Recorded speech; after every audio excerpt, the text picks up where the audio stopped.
तो हेलो दोस्तों, स्वागत है आपका मेरे YouTube channel law with Aditya में। तो आज हम एक ऐसे प्रोसेस के ऊपर बात करने वाले हैं जो है एफआईआर से लेकर जजमेंट तक का जो ट्रायल जो चलता है, क्रिमिनल ट्रायल जो चलता है उसके बारे में।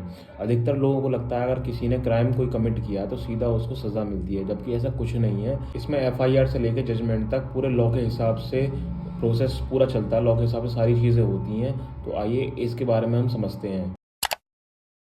तो पार्ट वन के बारे में बात करते हैं, जहाँ से ये क्रिमिनल प्रोसेस पूरा स्टार्ट होता है। FIR and investigation. सबसे पहले बीएनएसएस की धारा 173 क्लॉज 3 से ये प्रोसेस स्टार्ट होता है, जहाँ पर एक एफआईआर रजिस्टर्ड होती है। उसके बाद उस एफआईआर में सारी चीज़ों को इन्वेस्टिगेट किया जाता है। साथ ही सारे जो एविडेंसेस होते हैं, जितने भी विटनेस स्टेटमेंट्स होते हैं, वो सबको रिकॉर्ड करा जाता है। अगर अपराध कॉग्निजेबल ऑफेंस हो जिसमें वारंट की ज़रूरत नहीं रहती पुलिस को किसी को भी गिरफ्तार करने के लिए, तो इसमें अगर ज़रूरत हो, जैसे कॉग्निजेबल ऑफेंस हुआ हो, तो अरेस्ट करना बहुत ज़रूरी होता है। उसके बाद इसमें चार्जशीट, जिसको फाइनल रिपोर्ट भी बोल सकते हैं, इसको फाइल करा जाता है कोर्ट में।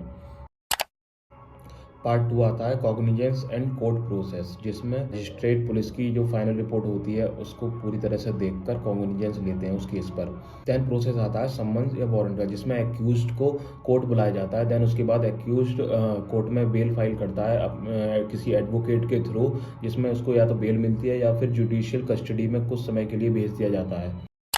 देन स्टेज आती है थर्ड, जिसमें बोलते हैं चार्ज फ्रेमिंग। इस स्टेज पर कोर्ट डिसाइड करती है कि एक्यूज्ड के खिलाफ कौन से चार्जेस लगाए जाएंगे। अगर कोर्ट को लगता है चार्ज ही नहीं बनता कुछ ऐसा, तो उसको केस को डिस्चार्ज किया जाता है। देन स्टेज आती है फोर्थ, जिसमें प्रोसिक्यूशन एविडेंस होते हैं, जिसमें गवर्नमेंट जो लॉयर होते हैं वो अपना जो विटनेस होता है उसको प्रोड्यूस करते हैं। देन उसके बाद एग्जामिन इन चीफ होता है। देन उसके बाद क्रॉस एग्जामिनेशन होता है, जिसमें उसको क्रॉस एग्जामिनेशन करा जाता है विटनेस को, कि कहीं वो झूठ नहीं बोल रहा, उससे सवाल पूछे जाते हैं। मगर गलत सवाल नहीं पूछे जाएंगे जो कोर्ट में उसको नीचे दिखाने की कोशिश करे। ऐसे एविडेंस या ऐसे क्वेश्चंस जो होते हैं वो नहीं पूछे जाते। ये कंटेम्प्ट ऑफ कोर्ट का भी मामला हो सकता है। देन पार्ट फिफ्थ आता है, जिसमें एक्यूज के स्टेटमेंट को रिकॉर्ड किया जाता है।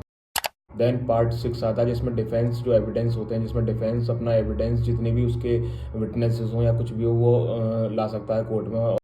देन स्टेज सेवन आ जाती है, जिसमें फाइनल आर्गूमेंट होता है उन चीज़ों पर जो अभी तक कोर्ट में पेश हुई हैं उनके ऊपर। लास्ट स्टेज आती है जजमेंट की, यहाँ तो या तो कन्विक्शन होता है या फिर एक्यूटेड होता है।